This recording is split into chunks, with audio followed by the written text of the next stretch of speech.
జై శ్రీకృష్ణ అండి. అందరికీ ముందుగా ఏకాదశి శుభాకాంక్షలు. ప్రతి ఏకాదశి రోజు మనము స్వామివారి భక్తుల గురించి చెప్పుకొని వారి కథలను చెప్పుకుంటూ తరిస్తాం కదండి. అలా మనం స్వామివారి సేవ చేస్తాము. ఎందుకంటే స్వామివారికి తనకన్నా కూడా తన భక్తుల గురించి చెప్పుకోవడం చాలా చాలా ఇష్టం అన్నమాట. ఈ విధంగా మనం సేవ సాగిస్తున్నాం కదండి. ఆ క్రమంలో ఈరోజు గజేంద్ర మోక్షం అనే ఘట్టాన్ని, భాగవత లీలను తెలుసుకుందాము. తప్పకుండా వినండి. గజేంద్ర మోక్షం. ఈ కథ క్షీరసాగరంలో త్రికూటం అనే ఒక పర్వతం ఉన్నది. ఆ పర్వతం మీద అనేక రకాల వృక్షాలు, లతలు, తీగలు ఉన్నాయి. దాని దగ్గరున్న అరణ్యంలో భయంకరంగా ఉండే మత్త గజాలు దిగ్గజాలను మించి ఉన్నాయి. అవి భయంకరంగా విహరిస్తుంటే వాటిని చూసి అడవి జంతువులన్నీ పారిపోతాయి. అలా ఒకనాడు అవి స్వైర విహారం చేస్తున్నాయి.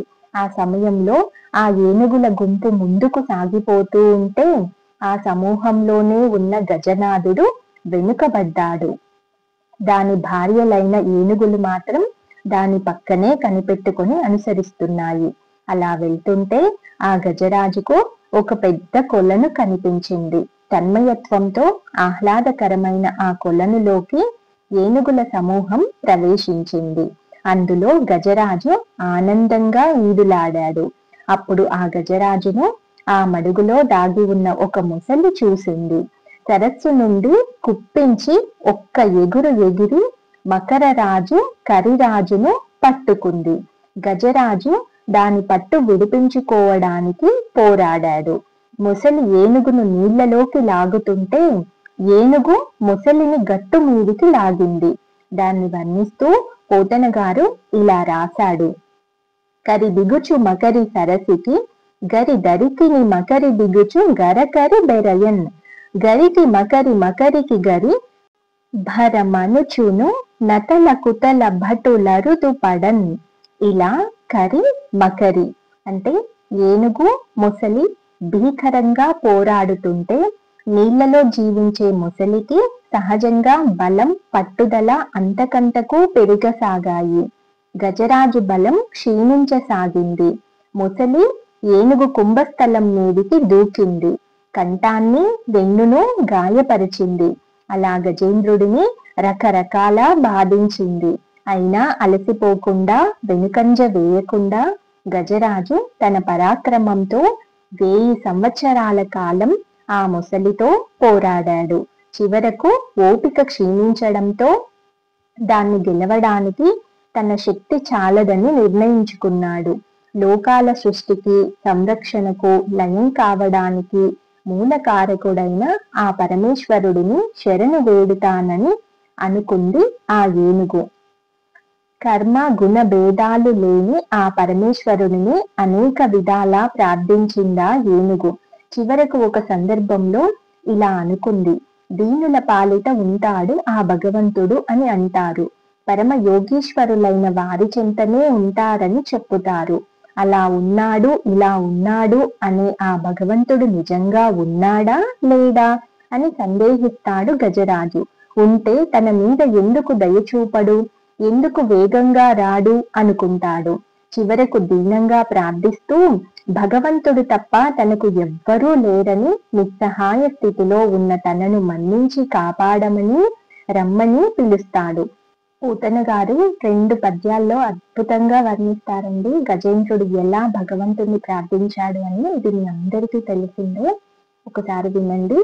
కలడందురు దీనుల ఎడ గలడందురు పరమయోగి గణముల పాలం గలడందురన్ని దిశలను గలడు కలండనెడు వాడు గలడో లేడో లావొక్కింతయు లేదు ధైర్యము విలోలంబయ్యే ప్రాణంబులంఠావుల్ దప్పెను మూర్ఛ వచ్చే ధనువుండస్సెన్ శ్రమం బయ్యెడిన్ నీవే తప్ప నితం పరం బెరుగ మన్నింపందగుందీను రావే ఈశ్వరా కావవే వరదా సంరక్షింపు భద్రాత్మక.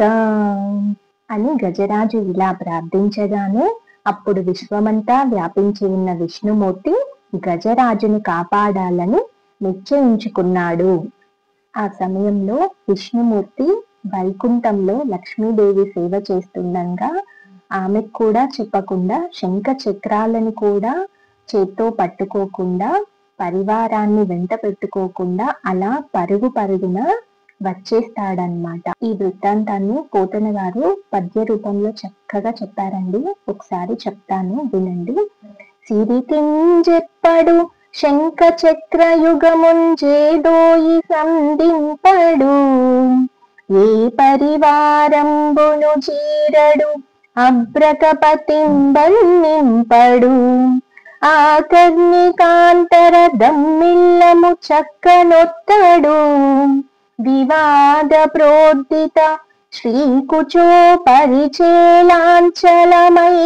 వీడడు, గజ ప్రాణావనోత్సాహియై. అలా విష్ణువు ముసలిని ఖండించడానికి తన చక్రాయుధాన్ని పంపాడు. అది ఆ ముసలిని సమీపించింది. ముసలి తల నరికింది. ఏనుగు రక్షించబడగానే ఆడ ఏనుగులు గజరాజును జలాలతో అభిషేకించాయి. విష్ణువు ఏనుగును బయటకు తీసుకువచ్చి దాని దుఃఖం పోగొట్టాడు. అలా గజేంద్ర మోక్షం కలిగింది. ముసలికి శాప విమోచనం కలిగి గంధర్వుడుగా మారి హరికి మొక్కి తన లోకానికి చేరుకున్నాడు. అనంతరం శ్రీహరి తన చేత్తో ఒక్కసారి స్పృశించేసరికి గజరాజు తన అజ్ఞానాన్ని పోగొట్టుకొని విష్ణు రూపాన్ని పొందాడు. ముసలితో యుద్ధం చేసిన గజేంద్రుడు పూర్వజన్మలో ఇంద్రద్యుమ్నుడనే రాజు, గొప్ప వైష్ణవ భక్తుడు. ఒకసారి ఆయన అచ్యుతుడిని మనస్సులో మౌనంగా ధ్యానిస్తూ అక్కడికి వచ్చిన అగస్త్య మహామునికి తగిన సపర్యలు చేయలేకపోయాడు. కోపంతో రాజుని ఏనుగై పుట్టమని శపించాడు ముని. ఆ తర్వాత విష్ణుమూర్తి గరుడ వాహనం ఎక్కి తన లోకానికి వెళ్లిపోయాడు. ఎవరైతే ఈ గజేంద్ర మోక్ష గాథను భక్తిగా వింటారో చదువుతారో వారికి సకల శుభాలు కలుగుతాయని, ప్రాణం పోయే సమయంలో ఉత్తమ గతులను ప్రసాదిస్తానని, అలాగే ఎన్ని కష్టాల్లో ఉన్నా గట్టెక్కిస్తానని విష్ణుమూర్తి అంటాడు. ఇదండి గజేంద్ర మోక్షం వృత్తాంతము.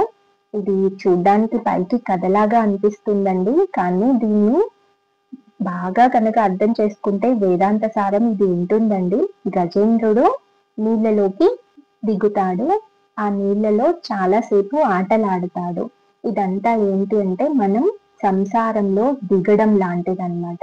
ఈ సంసారం బాగున్నట్టు అనిపిస్తుంది, అందులో ఆనందంగా ఉన్నట్టు అనిపిస్తుంది. ఎలా అయితే గజేంద్రుడు ఉత్సాహంగా కేరింతలు కొడుతూ ఆటలాడాడో అలా అనిపిస్తుంది. తర్వాత మొసలి అనే వచ్చి ఏనుగుని పట్టుకుంటుంది కదా. మనకి కర్మబంధాలు ముసలిలాగా మనల్ని పట్టుకుంటాయన్నమాట. అవి ఎప్పటికీ వదలవు. మనం వదిలించుకోవాలని ఎంతో మన ప్రయత్నాలు మనం చేస్తాం. ఈ కథలో గజేంద్రుడు కూడా 1000 సంవత్సరాలు తన వంతు ప్రయత్నం ముందు చేశాడు. భగవంతుడిని ముందు ముసలి పట్టుకోగానే పిలవలేదు. అలా 1000 సంవత్సరాలు పోరాడాడు. మనం ఎన్ని కోట్ల జన్మలు మనం ఆ కర్మ అనే ముసలి నుంచి విడిపించుకోలేక మళ్ళీ పునరపి జననం పునరపి మరణం అని పుడుతూ ఉన్నాము, పోతూ ఉన్నాము. ఇలా ఈ చక్రంలో ఇలా ఇక్కడ తిరుగుతూనే ఉన్నాం. ఎలా అయితే గజేంద్రుడు ఆ నదిలోనే ఉన్నాడో, ముసలి నుంచి తప్పించుకోలేక ఎలా అయితే పోరాడాడో, మనం కూడా అలానే పోరాడుతూ ఉంటామండి. ఎప్పటి వరకు అంటే గజేంద్రుడు ఎలా అయితే భగవంతుణ్ణి పూర్తిగా శరణు తెచ్చి ఇక నీవే శరణు అని శరణాగతి చేశాడో అప్పటి వరకే అతనికి మోక్షం లభించలేదు. అంటే ముసలి బాధ నుంచి విముక్తి లభించలేదు. మనకు కూడా కర్మ బంధాల నుంచి విముక్తి లభించదు ఎప్పటి వరకు అయితే మనం సంపూర్ణ శరణాగతి చెయ్యమో, సంపూర్ణంగా భగవంతుడి పైనే విశ్వాసం ఉంచి మనం కర్మలు చేయమో అప్పటి వరకు మనల్ని ఈ ముసలి లాంటి కర్మబంధాలు మనల్ని పట్టి పీడిస్తూనే ఉంటాయి. ఈ సంసారం అనే చక్రంలో పడేస్తూనే ఉంటాయి. జననం మరణం ఇలా ఇక్కడే తిరుగుతూ ఉంటామండి. అందుకే ఈ గజేంద్ర మోక్షం వృత్తాంతం ద్వారా మనం నేర్చుకోవాల్సిన ముఖ్య విషయం, ఆ ముసలి నుంచి ఎలా అయితే స్వామిని శరణాగతి చేసి విడిపించుకున్నాడో మనం కూడా స్వామిని శరణాగతి చేసి ఇక మళ్ళీ మనకు జన్మ వద్దు అని చెప్పేసి ఈ కర్మ బంధాల్లో చిక్కుకున్న మనల్ని కూడా ఈ బంధాల నుండి విముక్తుల్ని కావించమని, ఈ సంసారమనే జనన మరణ చక్రం నుంచి విముక్తుల్ని చేయమని ఆ శ్రీహరి చరణార విందాలని గట్టిగా పట్టుకొని ప్రార్థిద్దాము. ఇదండి ఏకాదశి ప్రత్యేక కథనము. గజేంద్ర మోక్షం వృత్తాంతం మీకు ఎలా అనిపించిందండి? కామెంట్ చేయండి. ఇదండి, మరొక కథలో మళ్ళీ కలుద్దాము. జై జవాన్, జై కిసాన్, జై శ్రీరామ్. ధర్మో రక్షతి రక్షితః. కృష్ణార్పణం. స్వస్తి.